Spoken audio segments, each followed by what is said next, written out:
On an ordinary Thursday morning, the school bus pulled up to the familiar curb of the elementary school. The sun shone bright, and a slight breeze rustled the trees, as students, still half asleep, gathered their bags and prepared for another day of classes. For James, the bus driver, it was just another routine day. He'd been behind the wheel for years, safely transporting children to and from school. He was well known in the community, beloved by many, especially the students he cared for like they were his own. James glanced at his watch, double-checking the time as the final group of children climbed aboard.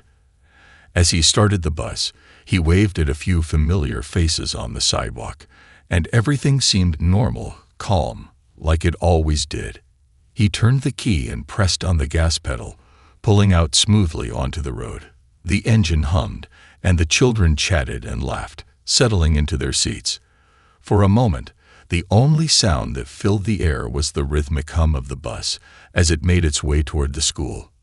But something felt off that day, though James couldn't put his finger on it at first. As they neared the corner, a squad car suddenly appeared, its sirens blaring loudly, flashing bright red and blue. James's heart skipped a beat as he instinctively slowed the bus, unsure what to expect. The police car didn't just pass.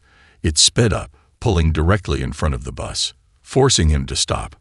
Before he could react, two officers rushed out of the car. One of them was a tall, imposing figure with a no-nonsense demeanor that immediately set the tone. The second officer, shorter and younger, stood at the back of the car, ready for whatever might happen next. James had never seen either officer before, and something about the way they approached him made the hair on the back of his neck stand up. He had driven through this neighborhood hundreds of times, never having any issues with the police before. The officer at the front marched to the door of the bus. Without greeting James or offering any explanation, he said, "Step out of the vehicle." James was caught off guard. "What's going on?" he asked, his voice steady, though there was an edge of confusion in it. The officer didn't answer, simply repeating the command to get out. For a moment, James considered arguing.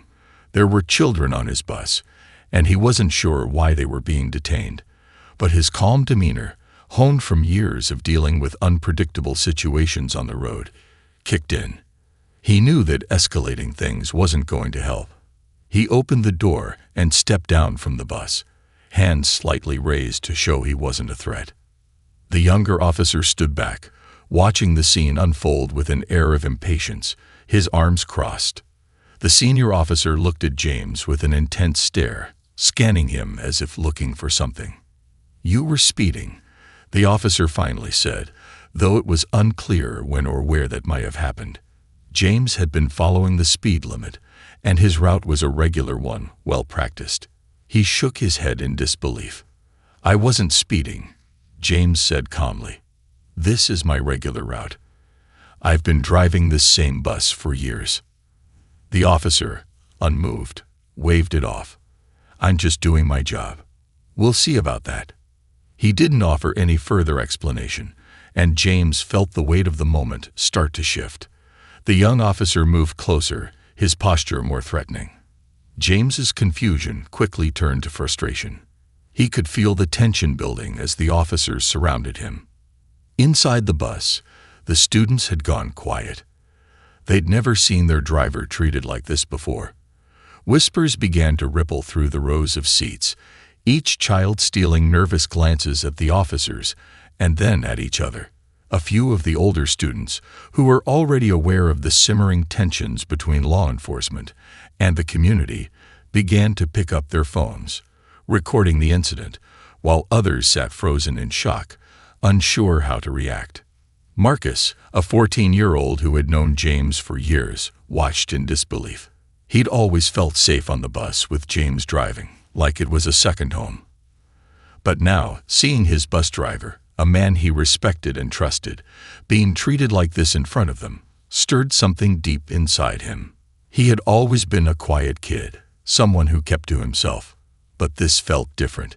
He couldn't just sit by and watch. He felt the pull of responsibility, as though the students around him were waiting for someone to step up, to say something, to make a move. He glanced at his friends, a few of whom were already whispering among themselves, uncertain of what they should do next. He could feel the anger and confusion rising among them, but no one was speaking up yet. With his phone already in his hand, Marcus began recording the exchange between James and the officer. He knew something wasn't right, and he wanted proof of what was happening. As he pressed record, his fingers trembled slightly, but his resolve only grew stronger. This wasn't just about James anymore. This was about the way their community had been treated, the way so many had been treated for years. Marcus held the phone steady, capturing the moment, all while his mind raced. The officer's words were becoming increasingly harsh. He could hear the senior officer growing more agitated, trying to provoke James into saying something that could be used against him. But James, to his credit, remained calm. He didn't raise his voice, didn't lash out. He stood firm, but respectful, trying to de-escalate the situation. The students around Marcus could sense that something important was happening. No one moved, but there was a collective breath held in the air. Then, unexpectedly, another police car pulled up, and another officer got out. The tension immediately shot through the roof. What had started as a simple stop was quickly becoming something much bigger, and Marcus realized, in that moment, that the world they had known was about to change. As the second officer approached, the first officer barked something at him, and they began to confer. The younger officer was still watching from the side, seemingly growing more agitated, but all Marcus could focus on was what was happening to James. He had never seen anything like this before, and he couldn't help but wonder, would this end peacefully, or was something much more dangerous about to unfold? The students, all the while, were glued to their seats, most still holding their phones, as if bracing themselves for the next move. No one could predict how this situation would resolve, but one thing was certain: this moment would mark a turning point for all of them. As the officers continued to confer, the tension on the bus grew unbearable. James stood there, his hands slightly raised, trying to remain calm under the growing pressure. The second officer, a younger man with a sharp jawline and cold eyes, walked back to his car, clearly trying to figure out how to proceed. Meanwhile, the first officer, the one who had initiated the confrontation, was pacing, his posture rigid with authority, but his movements carried an edge of impatience. James glanced at the children on his bus, their faces full of confusion and fear. This wasn't just a simple stop anymore. It felt like a test, a moment that would define something larger than any of them could have anticipated. The quiet murmurs that had started in the back of the bus slowly turned into a more collective, uneasy chatter. James could hear the whispers of the students, some unsure of what was happening, others already making their own conclusions.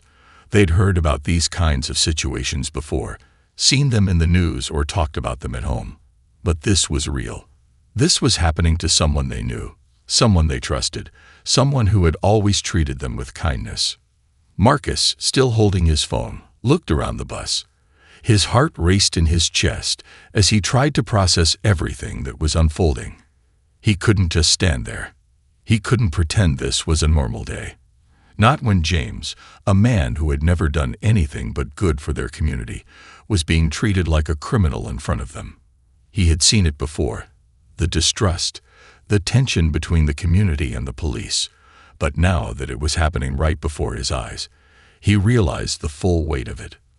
"I can't believe this is happening," whispered one of Marcus's friends, a girl named Tanya. He felt the pull of responsibility, as though the students around him were waiting for someone to step up, to say something, to make a move. He glanced at his friends, a few of whom were already whispering among themselves, uncertain of what they should do next. He could feel the anger and confusion rising among them, but no one was speaking up yet. With his phone already in his hand, Marcus began recording the exchange between James and the officer. He knew something wasn't right, and he wanted proof of what was happening. As he pressed record, his fingers trembled slightly, but his resolve only grew stronger. This wasn't just about James anymore. This was about the way their community had been treated, the way so many had been treated for years. Marcus held the phone steady, capturing the moment, all while his mind raced. The officer's words were becoming increasingly harsh. He could hear the senior officer growing more agitated, trying to provoke James into saying something that could be used against him. But James, to his credit, remained calm. He didn't raise his voice, didn't lash out. He stood firm, but respectful, trying to de-escalate the situation. The students around Marcus could sense that something important was happening. No one moved, but there was a collective breath held in the air. Then, unexpectedly, another police car pulled up, and another officer got out. The tension immediately shot through the roof. What had started as a simple stop was quickly becoming something much bigger, and Marcus realized, in that moment, that the world they had known was about to change. As the second officer approached, the first officer barked something at him, and they began to confer. The younger officer was still watching from the side, seemingly growing more agitated, but all Marcus could focus on was what was happening to James. He had never seen anything like this before, and he couldn't help but wonder, would this end peacefully, or was something much more dangerous about to unfold? The students, all the while, were glued to their seats, most still holding their phones, as if bracing themselves for the next move. No one could predict how this situation would resolve, but one thing was certain: this moment would mark a turning point for all of them. As the officers continued to confer, the tension on the bus grew unbearable. James stood there, his hands slightly raised, trying to remain calm under the growing pressure. The second officer, a younger man with a sharp jawline and cold eyes, walked back to his car, clearly trying to figure out how to proceed. Meanwhile, the first officer, the one who had initiated the confrontation, was pacing, his posture rigid with authority, but his movements carried an edge of impatience. James glanced at the children on his bus, their faces full of confusion and fear. This wasn't just a simple stop anymore. It felt like a test, a moment that would define something larger than any of them could have anticipated. The quiet murmurs that had started in the back of the bus slowly turned into a more collective, uneasy chatter. James could hear the whispers of the students, some unsure of what was happening, others already making their own conclusions. They'd heard about these kinds of situations before, seen them in the news or talked about them at home. But this was real. This was happening to someone they knew, someone they trusted, someone who had always treated them with kindness. Marcus, still holding his phone, looked around the bus. His heart raced in his chest as he tried to process everything that was unfolding. He couldn't just stand there. He couldn't pretend this was a normal day. Not when James, a man who had never done anything but good for their community, was being treated like a criminal in front of them. He had seen it before, the distrust, the tension between the community and the police. But now that it was happening right before his eyes, he realized the full weight of it. "I can't believe this." Ayashi sat 2 rows behind him, clutching her backpack tightly in her lap, her knuckles white. "This isn't right. James has never done anything wrong." Marcus nodded, his eyes still glued to the situation outside. He knew he couldn't be the only one feeling this way. The bus, once filled with idle chatter and the sounds of kids preparing for school, had fallen into an eerie silence. The only sounds now were the hushed conversations and the occasional clink of a cell phone being placed on a seat or table. Everyone was watching, waiting for something to change. James's calm demeanor was starting to break, just a little. She sat 2 rows behind him, clutching her backpack tightly in her lap, her knuckles white. "This isn't right. James has never done anything wrong." Marcus nodded, his eyes still glued to the situation outside. He knew he couldn't be the only one feeling this way. The bus, once filled with idle chatter and the sounds of kids preparing for school, had fallen into an eerie silence. The only sounds now were the hushed conversations and the occasional clink of a cell phone being placed on a seat or table. Everyone was watching, waiting for something to change. James's calm demeanor was starting to break, just a little. He had always prided himself on staying collected in tough situations, but the sense of injustice was starting to chip away at him. Why was he being treated this way? Why hadn't the officers given him an explanation from the start? Why hadn't they simply waved him off with a warning instead of putting him through this humiliation? As the minutes ticked by, Marcus felt his heart beat faster, a mix of anger and determination surging through him. He thought about his family, about how they had always told him to stand up for what was right. He thought about the things he had learned in history class, about the power of civil disobedience, about people who had stood up against oppression, against injustice. What if this was his moment? What if this was the moment he and his friends could change something?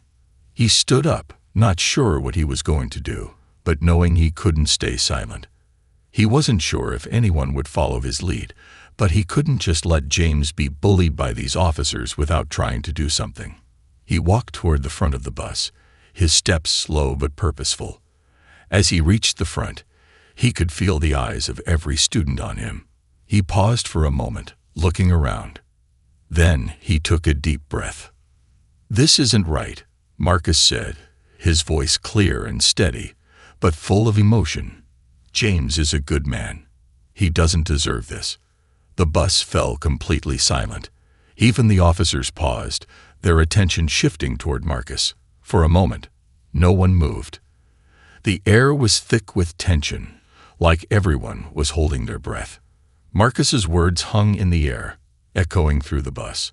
It was as if the entire world outside had come to a standstill, and all that mattered now was the quiet courage of one teenager standing up to injustice. One of the students, a girl named Aisha, stood up from her seat. "Yeah, this is messed up," she said, her voice shaky at first, but gaining strength. "We know James. He's always been good to us. He's never hurt anyone." Another student, Jake, chimed in. "What's the real reason you're stopping the bus? You've got no reason to be treating him like this." The officers looked at each other, unsure of how to respond. The older officer spoke first, his voice tight with irritation. "You kids need to stop making this worse. It's not your business." But Marcus wasn't backing down. He looked at the officer with a calm but unwavering gaze. "It is our business. James is our driver, and we're not going to just sit back and let you treat him like this." A few more students stood up, emboldened by Marcus's words. Tanya, who had been quiet until now, spoke next. "We don't want to see him go to jail for something he didn't do. You can't just pick on him like this. It's wrong." The officers' faces hardened, but they didn't know how to handle this new turn of events. A few of the students began recording on their phones, their fingers swiping across screens as they documented the situation for social media. A few texts were already being sent out, and within moments, images and videos of the tense scene were beginning to circulate. The younger officer looked at the older one, his unease growing. "Maybe we should just let him go. This is getting out of hand."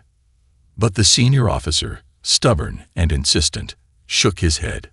"No, he's not off the hook yet. We're going to finish this." The standoff was intense, with the students in the bus holding their ground and the officers unable to suppress their frustration.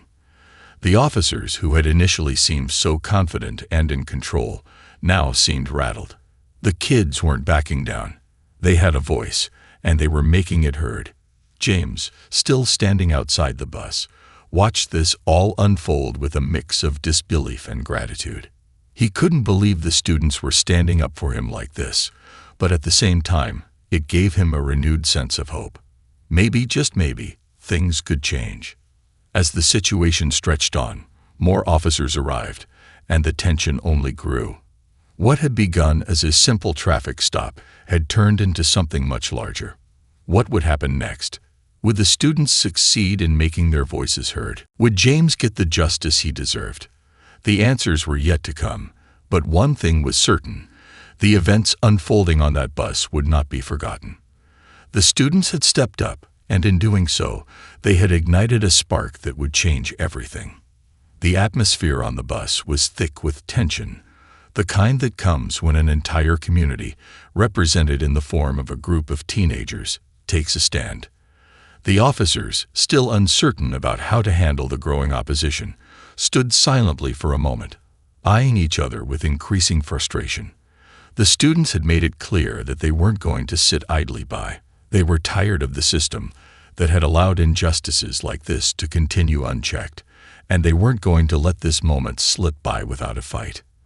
As Marcus stood at the front, his phone still recording, he could feel the weight of the situation. It wasn't just about James anymore. It wasn't just about the officer's abuse of power. It was about something bigger, the very fabric of the community, the way authority had often been used to control and suppress people who didn't fit a certain mold. He looked around at the other kids on the bus, their faces painted with a mix of anger and disbelief. Some of them were silent, while others were whispering among themselves, no longer in fear, but in solidarity. They had been waiting for a moment like this, a time when they could make their voices heard. And now, that moment had arrived. Aisha, who had been one of the first to speak up, was now standing beside Marcus, her phone also aimed at the officers. "You can't just treat people like this because of the color of their skin," she said, her voice rising with confidence. "What do you expect us to do? Just watch him get dragged away?" The senior officer shot a look at her, his eyes narrowing, but he didn't respond. The younger officer, still standing to the side, looked around at the growing crowd of students, their phones raised, their voices ringing with a sense of justice. He took a few steps forward, clearly uncomfortable with how the situation was escalating. "We don't want to make this worse," he muttered, his words barely audible, but they didn't go unnoticed. The older officer, however, seemed determined to assert control, his jaw clenched tight as he squared off with the students. "This is none of your business," he barked, but the words had lost their power. He was no longer the one in charge, and the students knew it. Outside, the tension was growing. More police cars had arrived, and a small crowd of bystanders had gathered, drawn in by the commotion. Some of the people in the crowd were shaking their heads, murmuring to each other about how things had gotten out of hand.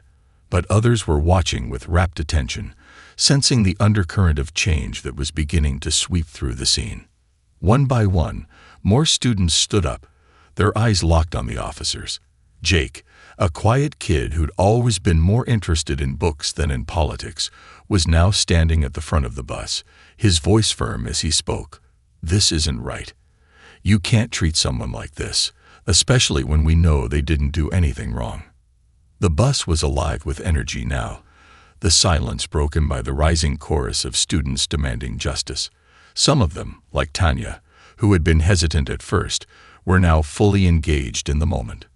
Tanya had grown up with a deep sense of justice, but this was the first time she had ever felt the power of speaking up in such a direct way. She had always feared confrontation, but seeing James treated like this, seeing her friends stand up to the officers, had inspired her to find her voice. "I don't care if you're cops," Tanya said, her voice shaking but strong. "You're not above the law. You're supposed to protect us, not bully us." The older officer's face reddened, his temper clearly reaching its limit. "Enough," he shouted, but his outburst only added fuel to the fire. The students on the bus weren't scared anymore. They weren't backing down. The sight of a group of teenagers, most of them under 16, standing up to an officer of the law, demanding justice, was something none of them had seen before. It was unprecedented, and it was starting to spread like wildfire. Marcus felt the pulse of something much bigger than just this moment. This was a statement. This was about more than just one unjust situation. This was about a broken system, about a community that had been silenced for too long, and about a generation of young people who were tired of standing on the sidelines. They were speaking out now, not just for James, but for every person who had ever been treated unfairly, every person who had been caught in a system that didn't see them as equals. The officer's words faltered, his authority slipping with every passing second. He turned to his partner, frustration evident on his face. "Let's just take him in," he muttered, but the younger officer didn't move. He stood there, watching the students, the community that had gathered, and the undeniable truth of what was happening. For the first time, he seemed unsure. Inside the bus, the students kept their eyes fixed on the officers, their hands firmly clutching their phones, ready to document whatever came next. The community outside was still watching, unsure how to respond, but the students had already decided. They weren't just going to be passive witnesses. They were going to make their voices heard. James, still outside the bus, could feel the eyes of everyone on him. The police had initially made him feel like an outsider in his own community, but now he realized that wasn't the case. These kids, the ones he had watched grow up, were showing him something powerful, that no one, not even the police, could break the bonds that tied them together. They had his back. They were showing the world that the voice of the people could not be silenced, not anymore. Just as it seemed like the situation was about to escalate further, a sound rang out. A single voice, cutting through the tension like a knife. The voice was soft but unmistakable. "Let him go." It was Marcus, standing firm, his words carrying weight beyond his years. The crowd fell silent for a split second as everyone turned their attention to him. He didn't do anything wrong. You have no reason to take him. Let him go. The words hung in the air, and for a moment, the officers hesitated. The power had shifted. It was no longer about who had authority. It was about who had the courage to stand up for what was right. The older officer, still trying to maintain his composure, turned to his partner once more. He was losing control of the situation, and deep down, he knew it. With one last glance at James, he gave a reluctant nod. "Fine," he said, his voice laced with defeat. "Let him go." James exhaled deeply, relief washing over him as he stepped back onto the bus. The tension in the air began to ease, though it didn't disappear completely. This moment was a victory, but it was only one battle in a much larger war for justice. Marcus and his classmates had shown what it meant to stand up, to fight for what was right, and to demand accountability from those in power. As the bus doors closed, the kids exchanged glances, their expressions a mix of triumph and disbelief. They had done it. They had made a difference. But the questions that hung in the air were far from over. What would happen next? Would the police change? Would the community rally around them? Or would this be a fleeting moment of rebellion? The answers were yet to be seen, but one thing was certain. The students had shown the world that their voices would no longer be ignored. They had stepped up when it mattered most, and they had proven that even in the face of authority, the truth could never be silenced. As the bus doors closed and James took his seat behind the wheel, the atmosphere inside was heavy with the weight of what had just transpired. The students, still buzzing with the adrenaline of their collective stand, sat in silence, absorbing the magnitude of their actions. Marcus, who had stood at the front leading the charge, sat back down in his seat, his mind racing with thoughts of everything that had just happened. His heart was still pounding in his chest, but a sense of quiet satisfaction lingered. For the first time, he felt like he had truly done something important, something that mattered. Outside, the situation didn't dissolve as easily. The crowd that had gathered in front of the bus remained, with murmurs and hushed voices beginning to spread throughout the neighborhood. The officers, now walking back to their cars, had managed to defuse the situation, at least on the surface. But the tension wasn't gone. It lingered, thick and suffocating. The police had backed down, but only temporarily. The moment they walked away from the bus, the community's whispers started to turn into questions, questions that would need answers. Why had the officers targeted James in the first place? What had really been going on?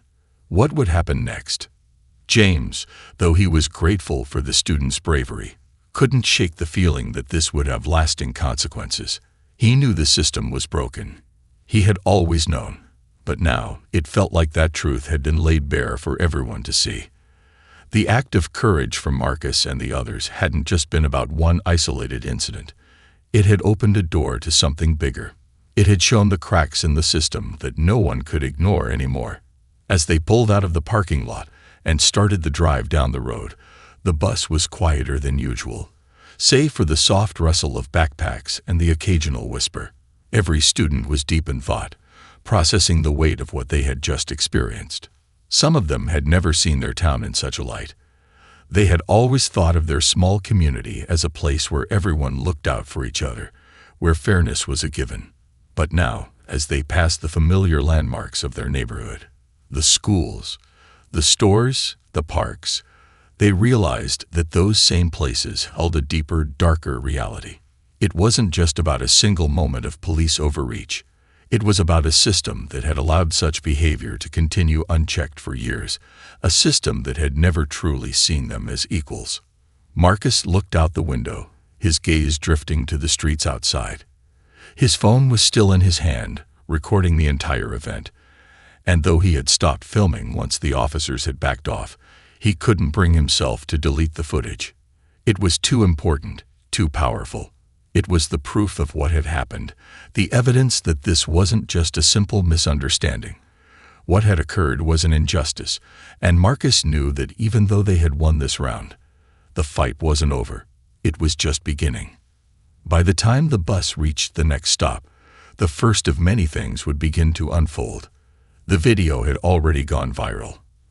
By that afternoon, clips of the incident were being shared on social media, spreading like wildfire across town. The community's reaction was divided. Some praised the students for their bravery, calling them heroes who had stood up to an oppressive system. Others criticized the group, claiming they had overreacted and disrespected authority. The debate quickly became heated, both online and in person. Some rallied behind the students, organizing peaceful protests and rallies, calling for change. Others voiced their support for the officers, framing them as simply doing their job. The lines were drawn. Back at the school, the principal called an emergency meeting with the staff. The tension was palpable as parents began to question the role of the school in what had transpired. Was the bus driver's treatment a sign of a deeper problem within the community? Was the school responsible for fostering an environment that encouraged this kind of defiance? The questions came fast, and the pressure was mounting. Teachers were worried about their students' safety, but also about how to address the situation in the classroom without picking sides. Some students began skipping class, choosing instead to join the protests that had already started to form outside the school gates. James, in the meantime, tried to stay focused on his job. He had always been a dedicated bus driver, and he had never wanted to be in the spotlight. But now, that was no longer a choice. The town had seen him as a symbol of something larger, whether he liked it or not. The officer's actions had inadvertently thrust him into a role he wasn't prepared for. His phone was ringing off the hook, with calls from family, friends, and even the media, all wanting his side of the story. But James, ever the quiet man, didn't know what to say. He had never expected this moment to come, and he wasn't sure what to do next. Then there were the students, Marcus, Aisha, Tanya, and the others. They had become the voices of change. At first, they had just acted out of a sense of righteousness, a desire to protect someone they cared about. But now, they were realizing the full weight of their actions. They were facing backlash from parts of the community, but also receiving messages of support from across the country. They had sparked a conversation that was now too loud to ignore. The question on everyone's mind was simple: what was going to happen next? The next day, James was placed on administrative leave while the school district conducted an internal review of the incident. No one had told him outright what that meant for his future, but he suspected it wasn't good. His heart sank when he received a call from the district's lawyer, informing him that he would need to be represented in case the situation escalated further. In the meantime, he was left in limbo, uncertain of his next steps. The police department, meanwhile, launched an investigation into the officer's behavior during the incident. But James knew that these kinds of investigations rarely led to real change. He had seen it before: police misconduct being swept under the rug, their actions justified by the very system that allowed it to continue. Still, He couldn't help but hope that this time, things would be different. The students' stand had already done more than he could have ever imagined. They had put the spotlight on a problem that had been ignored for too long, and now, the question was whether the community and the authorities were ready to face the truth. As the days passed, the story continued to unfold. News outlets began to pick up the story, and people from all walks of life weighed in. Some saw the students as heroes, others as troublemakers. James, though he remained silent through most of it, couldn't ignore the growing sense of pride that began to swell in him. The students had done something powerful. They had stood up for him when it would have been easier to stay silent, and that bravery had sparked something that couldn't be undone. The community, now divided, was facing a crossroads. Would they embrace this new movement, or would they retreat into old patterns? In the end, the outcome of the investigation, the public opinion, and even James's future were all uncertain. But one thing was clear: the world had changed that day on the bus.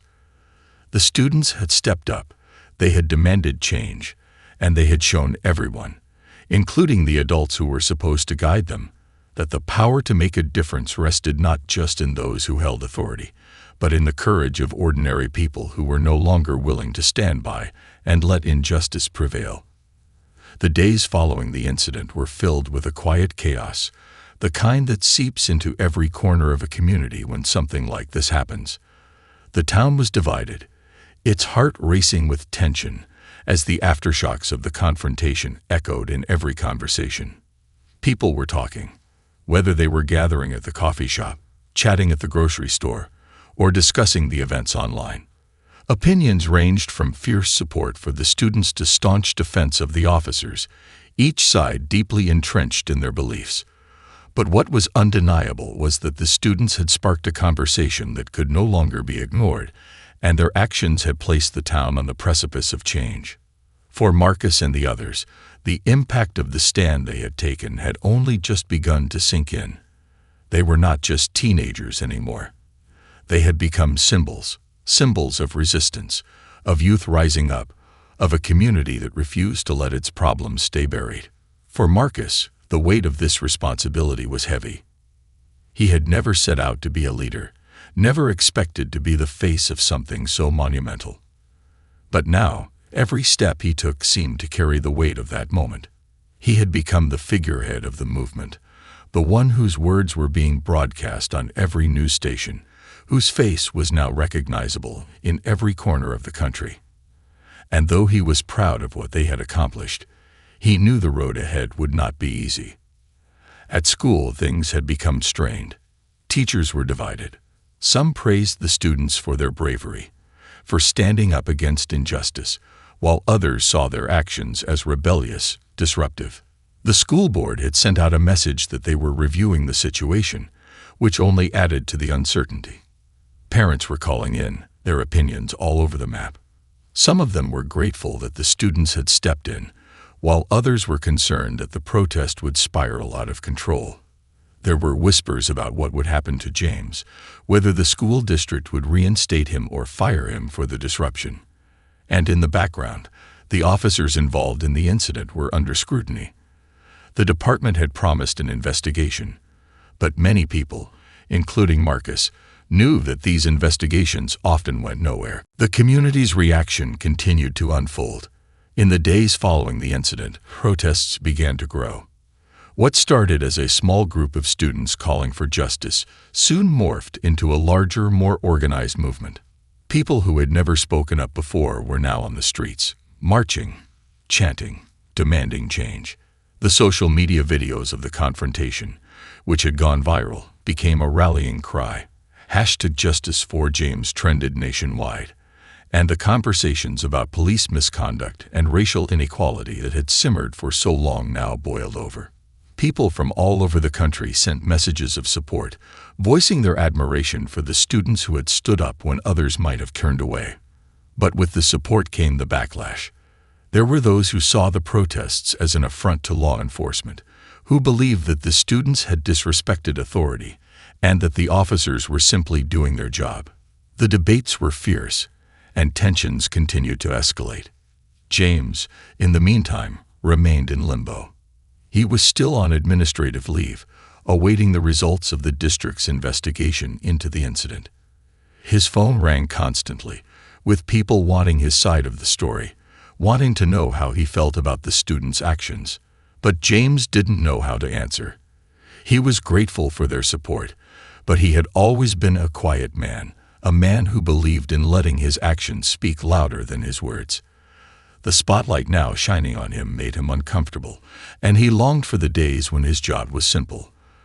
But that simplicity was gone now, shattered by the confrontation and the courage of the young people who had stepped in to defend him. The police department's internal investigation was slow-moving, as expected. The officers involved in the incident were placed on administrative duty, but no one expected anything substantial to come from it. James had seen this before, the inquiries that went nowhere, the apologies that rang hollow. But as the days passed, he couldn't shake the feeling that something had changed. The students had shaken the system, forcing it to confront itself in a way that it hadn't been forced to do in a long time. He began to wonder if, perhaps, this time, things might be different. Meanwhile, Marcus found himself at the center of the storm. He had become the voice of the students, the one people turned to for answers. He was interviewed by local news stations, his face plastered on billboards calling for justice. But with the newfound attention came the pressure, and the weight of his role began to feel suffocating. His friends, Aisha, Tanya, and Jake, supported him, but even they could see the toll it was taking on him. Marcus wasn't used to the limelight, and the questions he faced every day about what would happen next felt like a constant reminder of the uncertainty hanging over all of them. The truth was, none of them knew what would happen next. They had done something powerful, but they had no idea what the aftermath would bring. Would the police be held accountable? Would the town embrace the change that seemed to be on the horizon, or would it retreat into its old ways? The emotional toll on the students was evident. Some began to withdraw, uncertain of where they stood in all of this. Others found strength in the solidarity that had grown out of the event. The school, once a place of comfort, now felt like a battleground, with lines drawn between those who supported the students and those who sided with the police. Marcus's friends, who had stood beside him through everything, began to question how far they were willing to take this. They had never expected things to escalate the way they had, but now that they were in the middle of it, they couldn't back down. They had made a choice, and now they had to live with it. Outside the school, the protests continued. People rallied in front of the police station, demanding justice for James and calling for the officers to be held accountable. Local news stations ran constant coverage of the events, their cameras capturing the growing movement. The national conversation about police reform and racial inequality was in full swing, and the town found itself at the center of it all. Politicians, celebrities, and activists all weighed in on the situation, offering their support or criticism. But for the students who had started it all, the real work was just beginning. They had ignited a fire, but it would take more than a single stand to put out the flames of injustice. The road ahead was uncertain, but one thing was clear: the moment had changed them all. They had found their voices, and they weren't about to let anyone silence them now. For James, the days that followed were filled with uncertainty.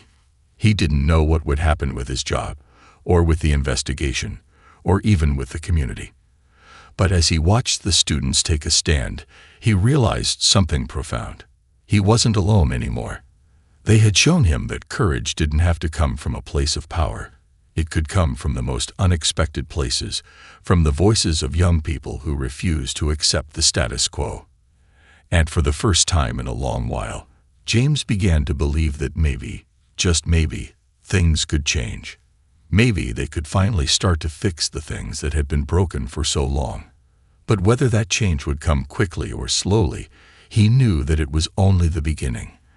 The fight for justice was far from over, and the students had proven that they would be the ones leading the charge.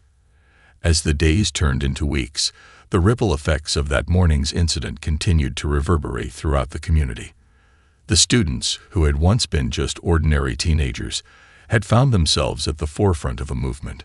The whole town was watching, divided, yet undeniably affected by what had transpired. The controversy, the debate, the anger, and the hope had taken root in the hearts and minds of everyone involved. Marcus and his friends had no idea what would come of their stand, but they had become symbols of a larger shift, a shift that had the potential to reshape the community and perhaps the entire country.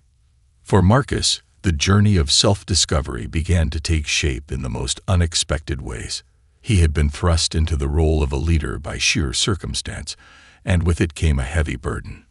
No longer just a quiet student at the back of the class, Marcus had become the voice of the youth, the one who stood up in the face of authority and said, "This isn't right." The weight of those words, which he had spoken so boldly on that fateful morning, began to settle on him more heavily as the days wore on. He had never sought this kind of attention, and yet it had found him. The media calls, the interviews, the hashtags, everything he had once watched on the news from a distance, now felt like it was happening to someone else. He was no longer just Marcus. He was a symbol, a catalyst for change, and with that, the expectations grew. At school, things had shifted dramatically. The hallways, once filled with the usual hum of chatter and laughter, now seemed quieter, more tense. Some students had embraced Marcus and the others as heroes, proud to stand with them and show their support. They wore their newfound activism like a badge of honor, finding strength in unity and in the belief that their actions had sparked something important. Others, however, were more skeptical. Some believed that the students had overstepped, that they had disrespected the police and disrupted the peace of their community. These divides were not just in the classrooms but within families and across the town. Parents argued at dinner tables. Friends who had once been close now found themselves at odds. The fracture lines were clear, and no one knew how deep they ran. Yet amidst the division, something remarkable was happening. People were talking. They were questioning, challenging, and reflecting on their own biases and assumptions. The town, long known for its quiet, uneventful nature, was now at the center of a national conversation about race, justice, and the power of youth. The discussions were uncomfortable, but they were necessary. And for that, Marcus couldn't help but feel a deep sense of pride. He knew that the road ahead wouldn't be easy. The community would need time to heal, to figure out how to move forward from this point, but the seeds of change had been planted. And sometimes that was all it took. As the weeks passed, James remained on administrative leave, still unsure about what his future held. The school district's investigation into the incident dragged on, and though he tried to stay optimistic, a sense of uncertainty lingered over him. He had spent his entire life as a quiet observer of the world, never seeking attention or conflict, and yet here he was, at the center of a storm. The students' actions had shown him something profound: how fragile the world could be, and how powerful the courage of a few could be in shaping the future. He had always believed in doing the right thing, but now he saw that standing up against wrong wasn't just about doing the right thing in a vacuum. It was about standing in the face of adversity and challenging the systems that perpetuate inequality. His role in all of this was unclear, but one thing was certain: he would never see the world the same way again. Meanwhile, the police department's internal investigation into the officers' behavior had stalled. There was no word yet on whether any discipline would be handed down, and many felt that the department's response was not enough. The officers involved in the incident had returned to their usual duties, their actions still largely unaccounted for, and many members of the community felt that the department had failed to address the core issue. The incident wasn't just about one bus driver being harassed. It was about a larger culture of law enforcement that had too often gone unchecked. The calls for accountability were louder now, and there was a growing sense that change was necessary, even if it was slow. The protests continued, swelling in numbers as the community's outrage grew. What had started as a small group of students advocating for justice now became part of a larger movement calling for police reform and greater transparency in law enforcement. More people from surrounding areas joined the marches, holding signs, chanting slogans, and demanding change. The protests were peaceful for the most part, though tensions continued to simmer. The police responded with force at times, a reminder that the system was not yet willing to bend. But with every march, with every chant, the message became clearer. This wasn't just about one incident. This was about a long history of inequality, of communities being policed instead of protected, of voices being silenced for too long. In the midst of all this, Marcus and his friends began to take more active roles in organizing and speaking out. Marcus, though still just a teenager, had become a figurehead of the movement. He began speaking at rallies, sharing his experiences and the lessons he had learned in the days following the confrontation. His voice, once hesitant, was now filled with conviction. He talked about the need for unity, for understanding, and for change. He spoke about the power of youth, of standing up for what is right, and of using one's voice to make a difference. His words resonated with those around him, young and old, and slowly, the divide between them began to close. But even with the progress they were making, Marcus knew there was still so much work to be done. The battle was far from over. The school district, facing mounting pressure from the community and from social media, finally made an announcement regarding James's status. After weeks of deliberation, they decided to reinstate him, but with a caveat. He would be required to undergo sensitivity and diversity training. Many saw this as a small victory, but others felt it was insufficient. While James was relieved to return to his job, he couldn't ignore the fact that the true issue had not been addressed. The police had not been held accountable, and the systemic issues that had sparked the incident still remained. It was a step forward, but it felt like a small one. As time went on, the community began to heal, but it was clear that things would never be the same. Marcus and his friends had helped open a door, and now the town had to decide whether it would walk through it or close it again. The fight for justice was not over. It had merely begun. The students had ignited something powerful, and the question remained, could the community continue to build on that momentum? Would the voices of the youth be heard, or would they be silenced once again? The answers were uncertain, but one thing was clear. Marcus, James, and everyone who had stood with them had changed the course of history in their town, and that was something that could never be undone. The fire had been lit, and it would burn for a long time to come.